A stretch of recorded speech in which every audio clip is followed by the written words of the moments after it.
Hello my dear students, once again welcome to the my channel PR Bio Classes।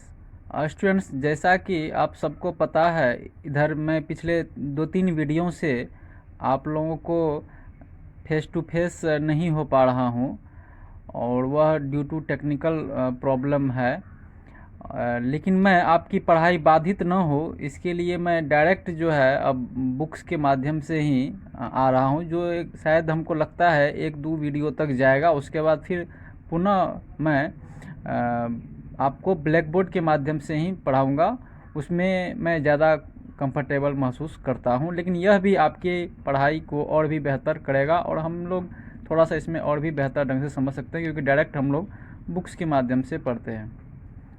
तो students, हम इससे पिछला video में आप लोगों को डायग्राम के बारे में आपको बताए थे। डायग्राम के माध्यम से आपको हम स्टामेन के बारे में बताए थे और फ्लावर पार्ट्स जो होते हैं उसके बारे में बताए थे। तो आज हम डायरेक्ट एनसीईआरटी क्या कहता है ये topic stamen, microsporangium and pollen grains के अबाउट में, इसके बारे में पढ़ेंगे। तो एक बार हम आते हैं, एक बार कॉपी हम लोग चर्चा कर लेते हैं कि हम लोगों ने क्या क्या डिस्कस कर लिए हैं।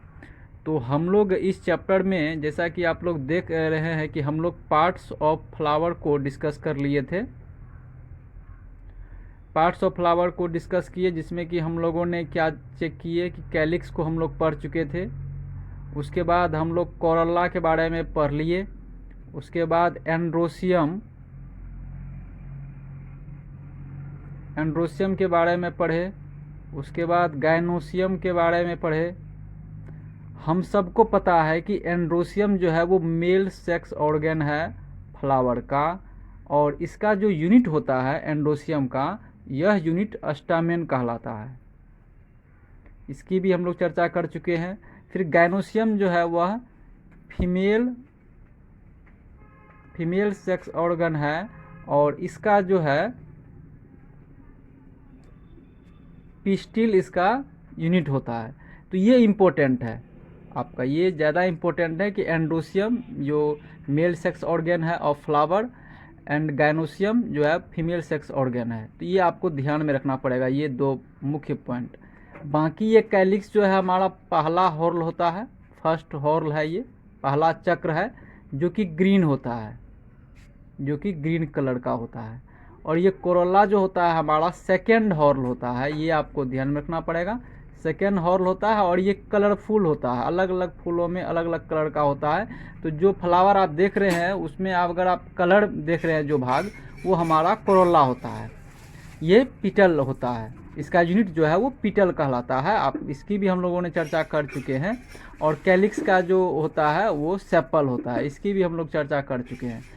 तो ये 4 पॉइंट हम लोग देख चुके थे। आज जो है हम लोग ये भाग जो है एंड्रोसियम का, अस्टामेन जिसके बारे में हम लोग इसका यूनिट जानते हैं, तो ये अस्टामेन के बारे में आज हम लोग डिस्कस करेंगे।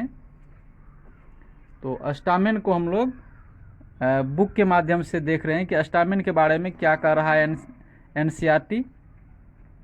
तो हम लोग एक बार यहाँ पे डिस्कस कर ले कि यहाँ फिगर हम लोग देख रहे हैं कि एंथर क्या है। तो आप लोग यहाँ पे देख रहे हैं कि एंथर जो है ये बाइलोब्ड है यहाँ पे, और जिसके बारे में हम लोग चर्चा भी किए थे, ये बाइलोब्ड है। ये लॉन्गिट्यूडनली हम लोग देख रहे हैं तो ये बाइलोब्ड दिखता है। उसके बाद ये जो फिगर दिया हुआ है ये लॉन्गिट्यूडनली आप देख रहे हैं इसको, इसको हम लोग बोलते हैं ग्रूव है ये। तो और ये 4 सेक्शन में ये बटा हुआ है, तो इसको हम लोग टेट्रागोनल स्ट्रक्चर बोलते हैं। इसके बारे में भी हम लोग देखेंगे। और ये जो बीच वाला लाइन है ये लाइन ऑफ डेhiscence है, और इसी में पोलन ग्रेन्स हमारा बनता है पोलन सैक में। तो इसको हम यहाँ पे देख रहे हैं कि क्या लिखा हुआ है एनसीईआरटी में। कह रहा है a typical angiosperm anther is bilobed, no dot. इसके बारे में हम लोग चर्चा कर चुके हैं कि एक एंजियोस्पर्मिक जो एंथर है वह हमारा बाइलोब्ड होता है, ठीक, with each lobe having 2 theca. ये जो एंथर है वो बाइलोब्ड है, 2 लॉब्ड है। इसमें हम लोग देख रहे हैं इसमें 2 लॉब्ड है, जिसको कि बाइलोब्ड कहेंगे। और इसमें इस एंथर में भी ये जो बाइलोब्ड है, 2 लॉब्ड है, इसको भी 2 थीका है, कवरिंग है, थीका मीन्स होता है कवरिंग, ये इसको वाल है, इस कवरिंग किया हुआ, जैसे आप यहाँ पे देख रहे हैं इस चीज़ को, यहाँ पे इसको कवर किया हुआ है, यहाँ पे ये चीज़ को, तो 2 वाल है। Often A longitudinal groove runs length wise separating the theca. यहाँ पे देखिए ये जो ग्रूव है, ये लाइन, ये इसको क्या करता है, अलग अलग बांटता है। तो let us understand the various types of tissue and their organization in the transverse section of an anther.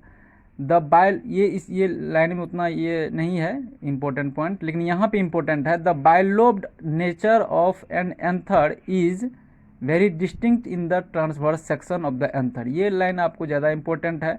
आपसे सवाल पूछेगा कि अगर हमको एंथर का बायलोब्ड नेचर देखना हो तो किसी एंथर का कौन सा सेक्शन हम करेंगे, लॉन्गिट्यूडनल सेक्शन करेंगे या फिर ट्रांसवर्स सेक्शन करेंगे? तो आपको जवाब देना है हमको ट्रांसवर्स सेक्शन करना है, अर्थात टीएस करना है। तो यानी कि बायलोब्ड नेचर जो होता है वो हमको टीएस सेक्शन में दिखाई पड़ेगा, वो एंथर का।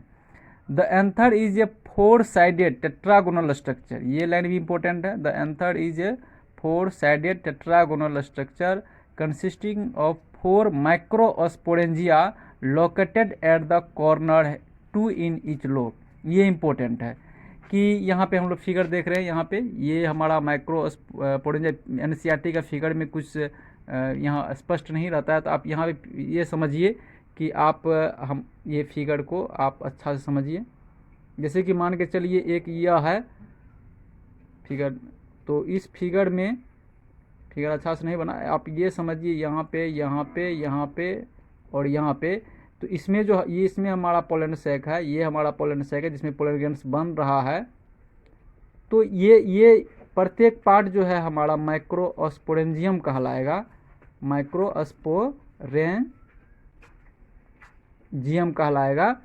और इसको चूँकि ये 4 है इसीलिए इसको माइक्रोस्पोरेंजिया हम लोग बोलते हैं। आपको ध्यान रखना पड़ेगा, ये माइक्रोस्पोरेंजियम ये सिंगुलर शब्द है, लेकिन इसी का माइक्रोस्पोरेंजिया जब कहलाएगा, चूँकि 4 है, माइक्रोस्पोरेंजिया ये हमारा प्लूरल कहलाएगा। ये आपको ध्यान रखना पड़ेगा। तो ये 4 चैम्बर है इसमें, ये टेट्रागोनल है, कॉर्नर में है ये इसी चीज़ को ये एनसीईआरटी कहना चाह रहा है। The microsporangia develop further and become pollen sac. ये माइक्रोस्पोरेंजिया जो है यहाँ पे, ये जो आप देख रहे हैं, यही बाद में जाके पोलन सैक में डेवलप कर जाता है। फिर यही पोलन सैक में हमारा पोलन ग्रेन बनता है। फिर यहाँ पर आते हैं, अब क्या कहा है, द पोलन, ये pollen, the microsporangia develop further and become pollen sac, they extend longitudinally all through the length of an anther and are packed with pollen grains. और ये इसमें कहा है कि ये कुल मिला के कि इस यही पोलन सैक में जो है हमारा पोलन ग्रेन बनता है। स्ट्रक्चर ऑफ माइक्रोस्पोरेंजियम यहाँ से हम लोग देखेंगे, और हम कोशिश करते हैं कि आपको बुक्स में अभी थोड़ा थोड़ा बताएं, ताकि हम जब बोर्ड पर आएंगे तो आपको और भी डिटेल जो है बोर्ड पर अच्छे से इस चीज़ को हम एक्सप्लेन करेंगे, तो आपको ज़्यादा से ज़्यादा बेनिफिट होगा। फ़िलहाल हम लोग इसी वीडियो में यहाँ तक ही रहते हैं, फिर कल हम लोग नेक्स्ट वीडियो जो अपलोड करेंगे, तो कोशिश रहेगी कि हम सारी टेक्निकल बाधाओं को दूर करते हुए बोर्ड पर आए। अगर संभव नहीं हो पाया तो फिर हम इसी तरह से आगे हम लोग बढ़ेंगे। तो आपको ये हमारा इस तरह का वीडियो कैसा लगता है आप कमेंट्स के ज़रिए बताएं, और अगर फिर कोई क्वेरी है या फिर क्वेश्चन है तो आप कमेंट्स के माध्यम से हमको भेजें, हम आपके सवालों का हर संभव जवाब देंगे।